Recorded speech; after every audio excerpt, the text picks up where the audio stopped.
영혼의 쉼터를 방문해 주신 여러분 반갑습니다. 이정길 목사입니다.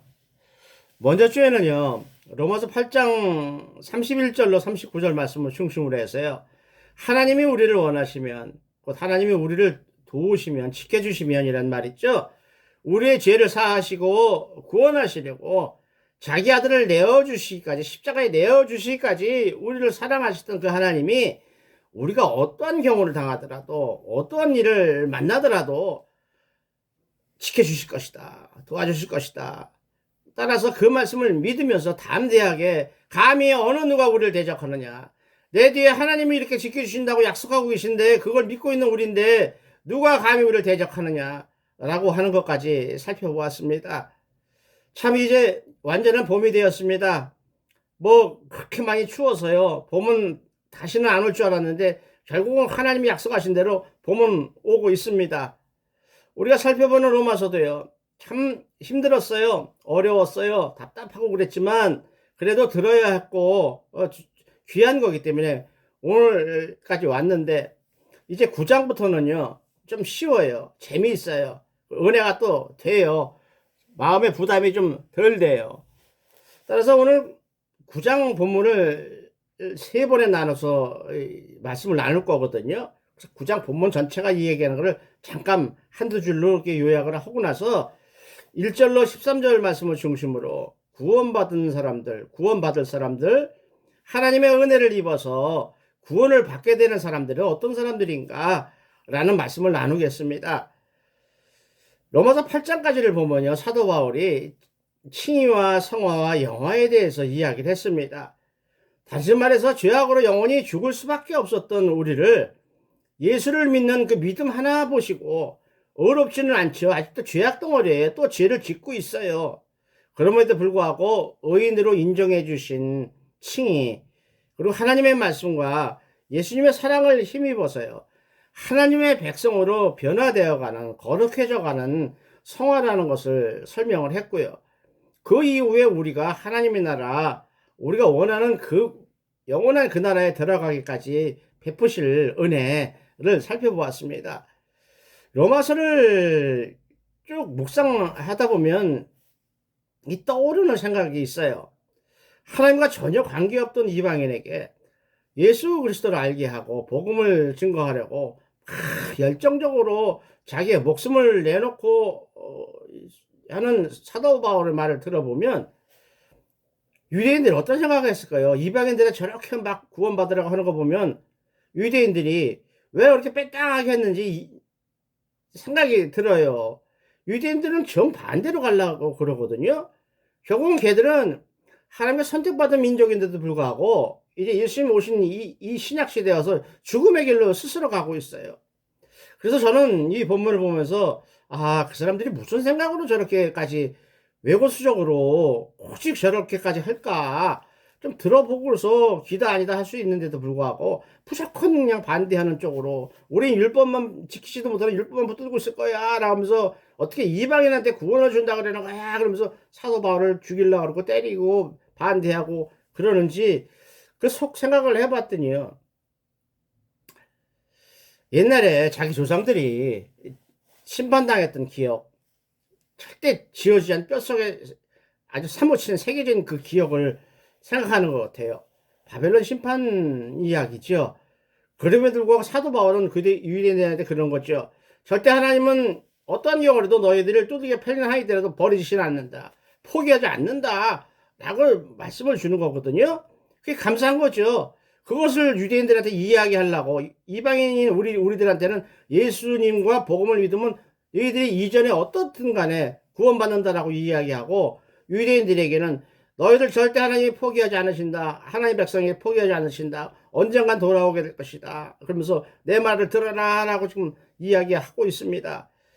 그러면 그들이 당했던 바빌론 심판이 얼마나 무서웠을까요?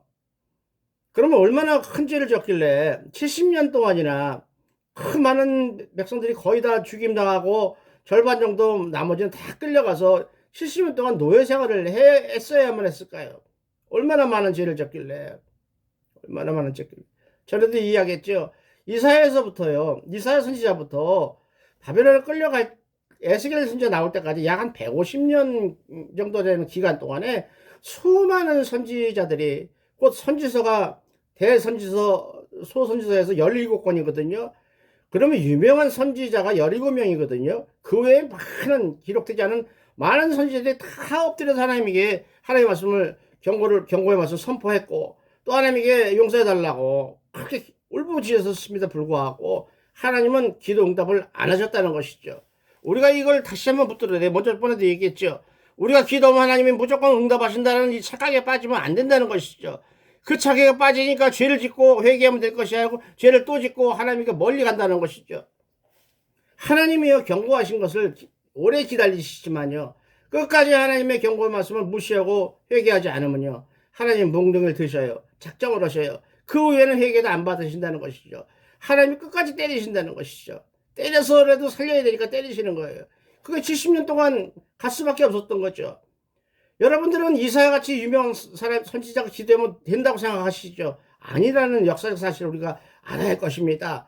따라서 우리 교회 목사님은 기도 엄청 잘하시는 분이야, 기도빨이 엄청 세신 분이야, 저분한테 가서 기도 보면 일이 풀릴 거야, 이런 무당한테 가서 하는 짓거리 같은 것은 이번 기회에 내려놓을 수 있길 원해요. 그래서 하나님께 긍휼을 원하고 용서를 구하고 은혜를 구하는 것이 예배예요, 기도예요, 찬송이에요. 하나님, 여러분 좀 더 깨달을 수 있길 원합니다. 제가 8장을 잠깐 요약을 해드릴게요. 이들이 왜 그 많은 심판을 받아야만 했을까? 물론 많은 백성들이 막 엉망으로 살고 막 서로 싸우고 이런 것도 있겠죠. 뭐 조그마한 것들, 사람이 많이 살다 보면 맨날 싸우고 지지고 볶으니까 보통 잘못이 많겠죠. 근데 그 정도는 하나님이 용서하시죠. 인간은 원래 죄인이잖아요. 용서하실 거예요. 용서하지 못하는 죄예요. 성령 해방죄를 지금 짓고 있는 거, 그거를 기록한 거예요. 하나님이요, 에스겔을 데리고 가서 본문을 보면 에스겔의 머리를 이렇게 한 움큼 짚고 쭉 들어 올리셨다 그랬어요. 하늘로 올리셔갖고 환상 중에 보게 하셨다 그랬어요. 이스라엘로 성전으로 데려갔다 그랬어요. 들고서 쭉 데려갔다 그랬어요.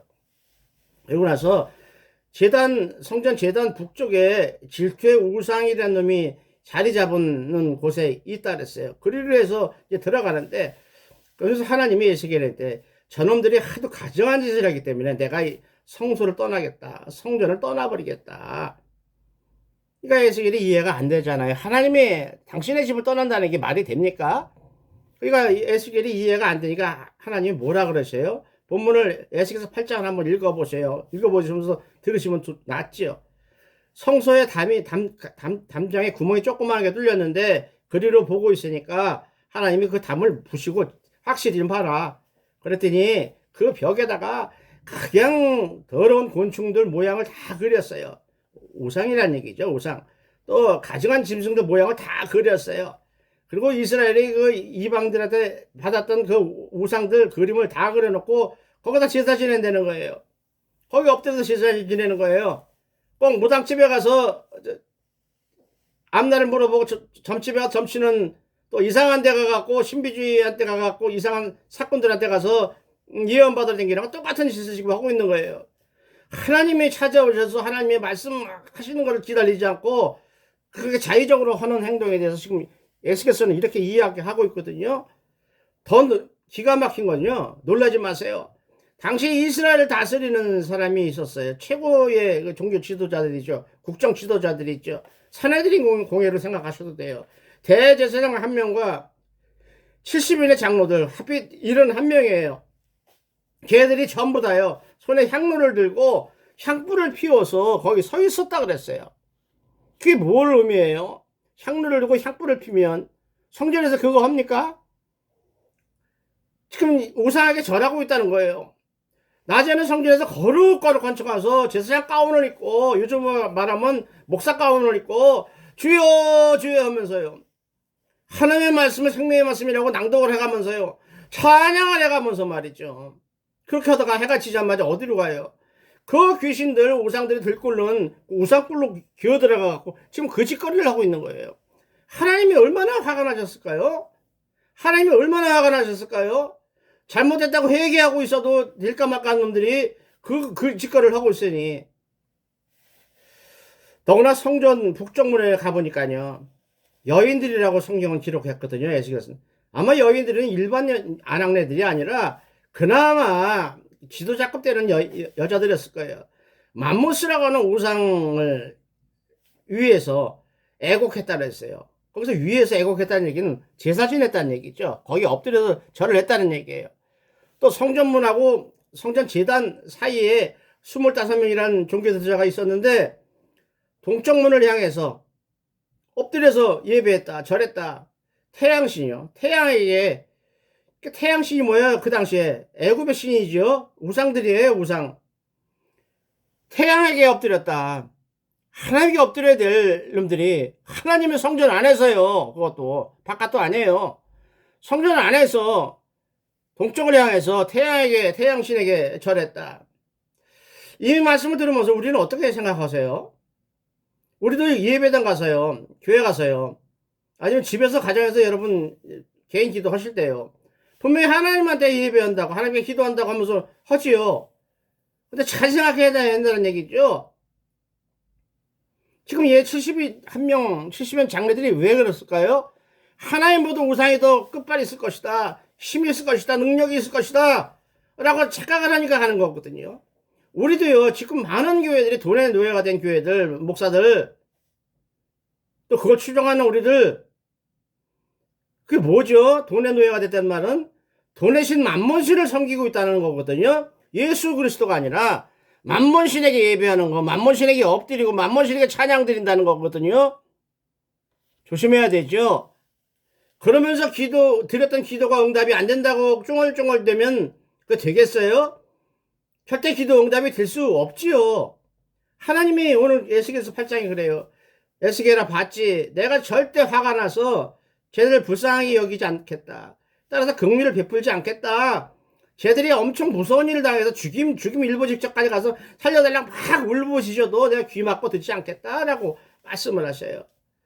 그런 짓을 하고도 그 가증한 짓, 아까도 얘기했죠. 가증한 게 뭐예요? 우리가 이런 짓거리를 해도 하나님은 바보니까 모르실 거야 라고 그 생각을 하니까 지금 이러고 있죠. 그것도 성전 안에서 하나님의 집 안에서 귀신한테 엎드린다는 것이 바로 하나님 바보로 생각하니까 하는 짓이죠. 이런 사람들에게 기도 응답이 되겠어요? 복을 주시겠어요? 벼락 떨어지죠. 벼락 떨어지죠.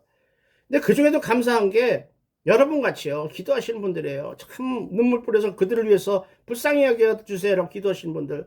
9장 4절과 6절을 보면요, 아유 저 사람들 저러면 안 되는데 하나님이 얼마나 안타까우실까 하면서 애타서 그들을 위해서 기도하는 소수의 사람들, 남은 자라고 보면 되지요. 그 남은 자 속에 여러분들이 있길 원해요. 하나님이 천사 시켜서 먹통을 가진 천사를 시켜서 먹그릇이죠. 야, 쟤들한테 이마에다가 먹으로 표시를 해놔라. 그러고 나서 이마에 먹으로 표시하지 않은 모든 것들은 노인네고 젊은이고 애들이고 뭐 다 죽여버리라. 다 죽여버리라. 이렇게 말씀을 하셔요. 결국은 그게 어떻게 나타나요? 아마 그 당시에 이스라엘 사람, 유대인 백성의 절반은 아마 죽임을 당하죠. 바벨론에게, 예루살렘 성에서. 그리고 나머지는 전부 노예로 줄줄이 북어새끼, 굴비새끼 끼우듯이 끌려 바벨론에 가서는 70년, 자그마치 70년 동안을 노예 생활을 할 수밖에 없는 그 심판의 벌을 받은 것을 유대인들이 기억을 하고 있는 거예요. 그래서 우리를 또 버리신 거 아닌가? 어떻게 우리가 아니라 이방인들을 구원하신다고 하실까? 사도 바울이 이방인들을 구원한다고 하는데 그럼 우리를 또 버리실 거 아닌가? 또 버리시면 그 무서운 일이 우리한테 닥칠 것 같은데. 그러니까 이들은 그걸 용납을 못하죠. 받아들이지 못하니까 더 율법, 잘못된 바리새인 율법을 붙들다 보니까 죽음의 일로 가고 있다는 것이죠. 안타까운 거예요. 우리도 정신 차려야 할 것입니다. 바울은요, 그들이 왜 그렇게 하는지 알아요. 자기가 얼마 전까지만 해도요, 그들도 더 나쁜 짓을 했거든요. 그들 유대인보다 더 유대인 같은 극단주의 유대인이었었거든요. 뭐죠? 갈라디아서 1장 13절을 보면요, 내가 이전에 유대교회에 있을 때 행한 일을 너희가 알 거다 이런 얘기 있죠.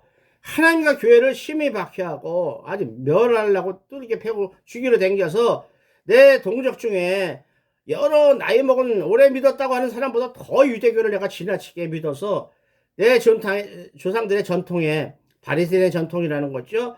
더욱 열심히 있었다. 다시 말해서 내가 하나님이 어떤 모양인지 모르고 하나님의 말씀은 성경 내용이 어떤 건지 모르고 그냥 선배들이 믿은 선배들이 바리새인 전통이라고 이건 하지 마 이건 해 그게 하나님인 것인 줄 알고 그것만 보고 믿다 보니까 열심을 내다 보니까 진짜 예수님을 대적했고 예수님을 믿는 하나님의 백성들을 죽인다고 쫓아다니고 스테반을 내가 죽이는 짓까지 했다. 이 얘기를 지금 하고 있는 거예요. 한마디로 하나님이 누구신지 몰랐다. 하나님의 마음을 모르는 정도가 아니라 하나님 그 자체를 몰랐다. 아까 얘기한 것이죠. 하나님 성전에 가서 오상하게 엎드린 놈하고 지금 자기가 똑같았다는 얘기죠. 그러니까 유대인들을 불쌍하게 여기는 거예요. 아유 저는 나쁜 놈들이라고 하지 않고 불쌍하게 보는 거예요. 그러니까 막 애를 타서 아마 다음 주쯤 나올 거예요. 내가 차라리 너희들을 위해서 내가 죽음으로써 너희들을 하나님이 용서해 주신다면 내가 차라리 죽겠다라는 고백까지 할 정도예요. 막 애가 타죠. 저들이 왜 저러는지 알고 있기 때문에 그렇죠. 유대인들이 가르치는 유대교 교리 아주 거기에 그냥 폭 빠졌어요. 또 자기를 만든 인간들의 전통 하나님의 레이기가 아니고요. 장로들이 따로 만들어 놓은 인간들의 율법을 그게 레이기의 율법인 줄 알고 너무 열심히 믿다 보니까 예수님의 성도들을 막 괴롭히고 죽였다는 것이죠. 언제까지요? 다메섹 도상에서 예수님 죽었다고 생각했던 이미 죽어서 없어졌다고 생각했던 예수님을 직접 만나서 그 음성을 듣고 만나는 그때까지 사도 바울이 그런 짓을 했다는 것이죠. 그리고 뭐 다메섹 도상까지 쫓아가서 그 먼 길까지 쫓아가서 그 열심을 했던 사도 바울이 뭐라고 이야기해요? 자기 양심과 인생을 걸고 이야기를 해요.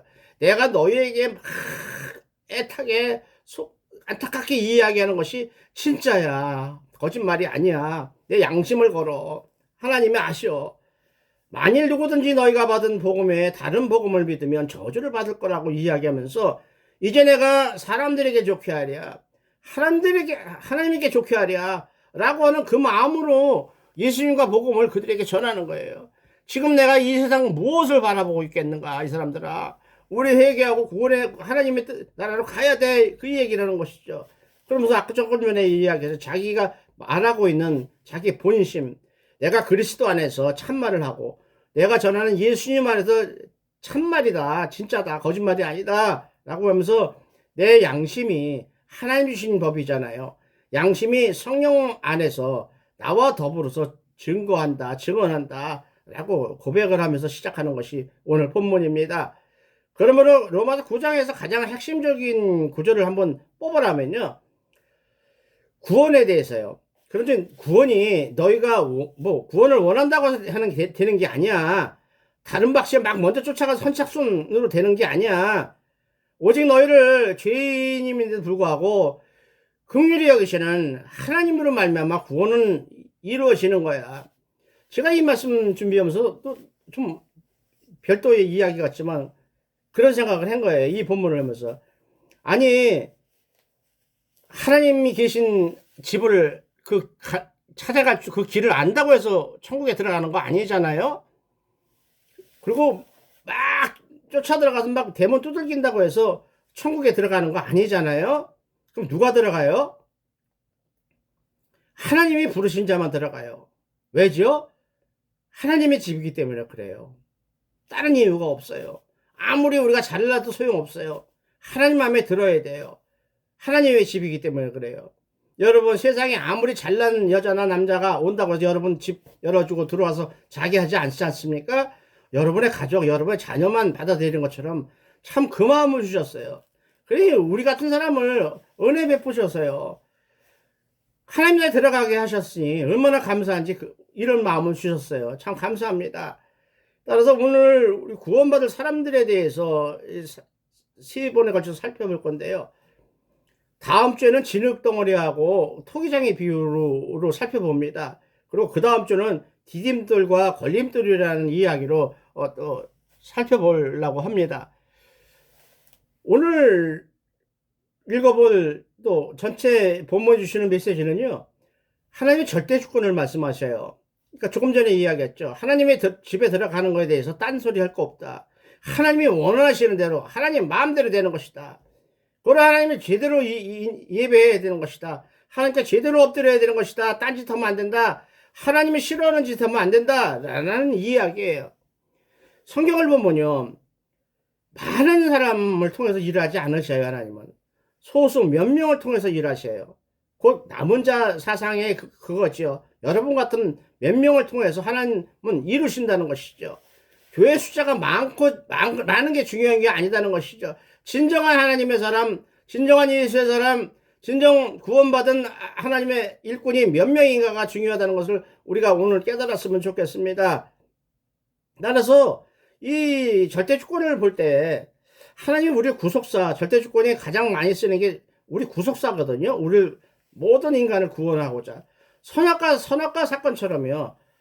이미 선악을 따먹을 줄 하나님이 아셨다고 우리가 생각을 하지요. 그것처럼 선민이라고 선택한 이스라엘이 보나마나 타락할 것이다. 죄를 질 것이다. 라고 하나님은 이미 아셨다고 보는 것이 합당한 해석입니다. 따라서 사도 바울은요.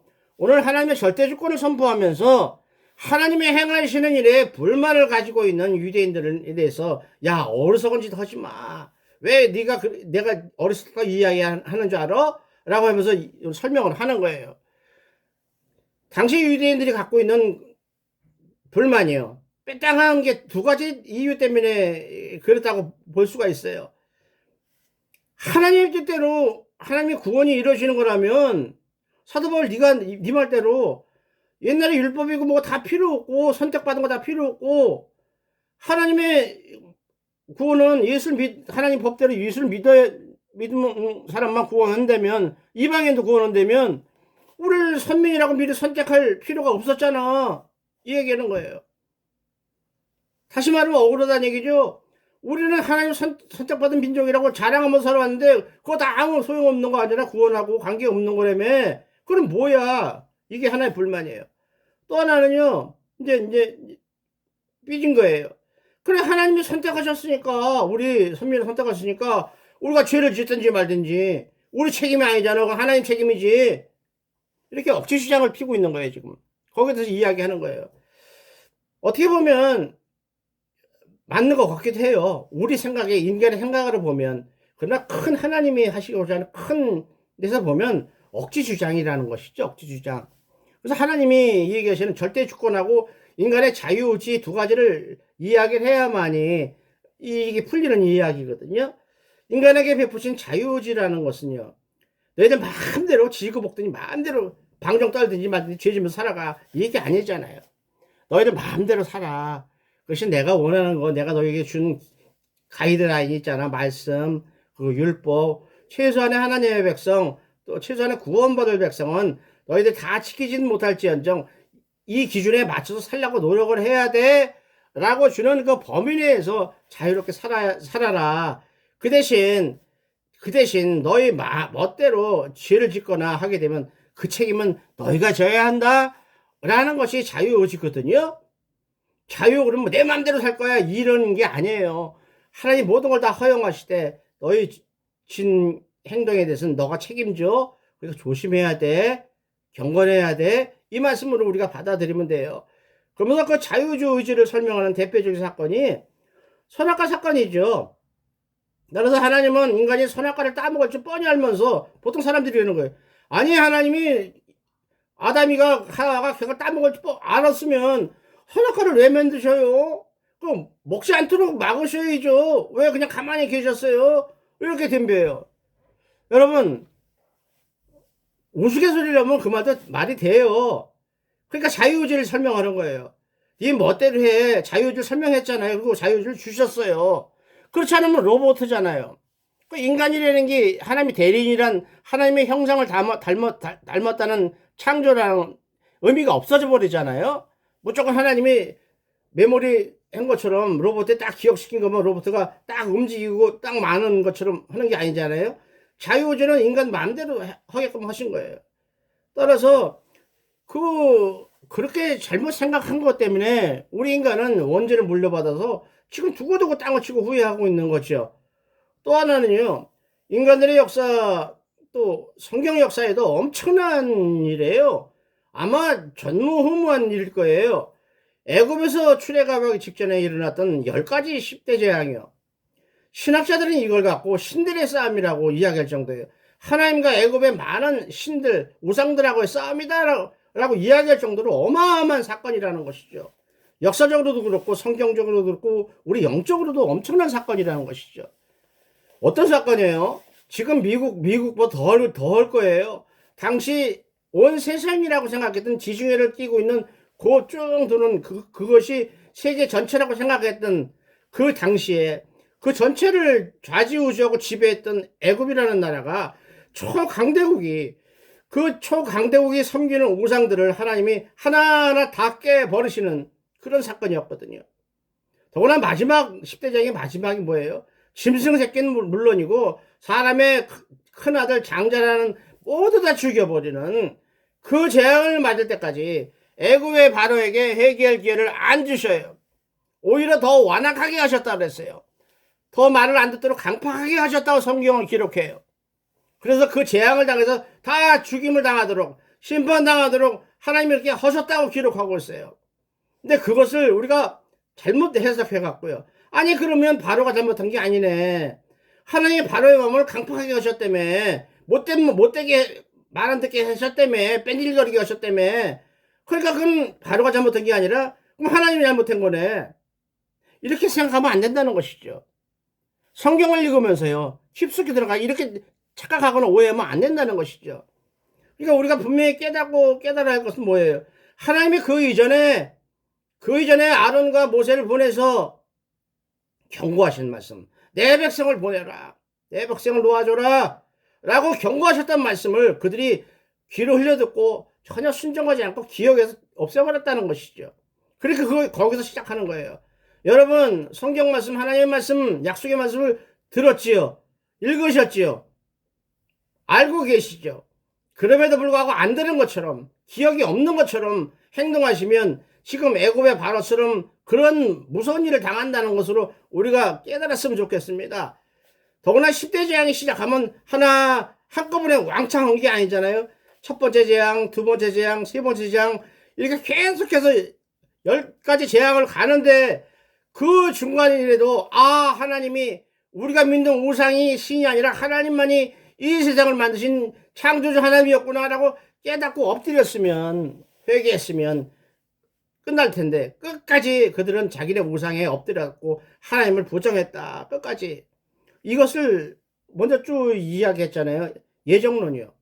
예정론에 로마서가 얘기하는 예정론에서 선택한 자와 버림받은 자 이걸로 보면 되죠. 선택한 자 보면 돼요. 그들이 회개할 마음이 전혀 없던 사람들. 그래서 이미 버림받았다. 네 멋대로 살다 죽어라 하고 이미 버림받은 자가 애굽에 바로 섰다라고 보시면 이해가 될 겁니다. 따라서 하나님은 어느 누구라도요, 어떤 인간이라도요, 완악하게 하시지 않으세요. 일부러 죽음의 길로 몰고 가지 않으세요. 오히려 악한 자들이 그들의 악한 길에서 돌이켜 회개하는 것을 기뻐하신다 그랬어요. 디모데후서 2장 4절을 보면요. 하나님은 모든 사람이 구원을 받으며 진리를 아는 데에 이르기를 원하신다고 그랬어요. 또 에스겔서 33장 11절에도요. 나는 악인이 죽는 것을 기뻐하지 아니하고 악인이 그의 길에서 떠나 사는 것을 기뻐한다 라고 말씀하셨다는 것을 우리가 기억할 수 있기를 원합니다. 기억하셔야 합니다. 그래 그걸 기억하실 때 우리는 회개에 이를 수 있을 것입니다. 이렇게 우리가 하나님의 선택을 오해하고 있는 많은 본문들이 있어요. 오늘 시간이 잘 안 돼갖고 자세하게 설명 못하고 다음 주에 이어서 하겠지만요. 그 요절 줄거리만 주제만 말씀드리고 마칠게요. 쌍둥이에요. 쌍둥이. 그리고 이 세상에 나오기도 전에 이미 뱃속에서 야곱은 선택하시고 에서는 버리셨어요. 이걸 어떻게 받아들여야 돼요? 또 하나는 아브라함의 세 명의 마누라를 뒀어요. 사라, 하갈, 또 구드라. 그를 통해서 8명의 아들을 낳았어요. 그런데 똑같은 아들임에도 불구하고 이삭을 선택하신 것을 우리가 어떻게 받아들여야 될까? 그것이 하나님의 절대적인 주권이다. 우리가 뭐라고 불평하거나 물어볼 수 없고 대들 수 없는 절대적인 주권이다라는 것이죠. 따라서 이것을 쉽게 해석하면요.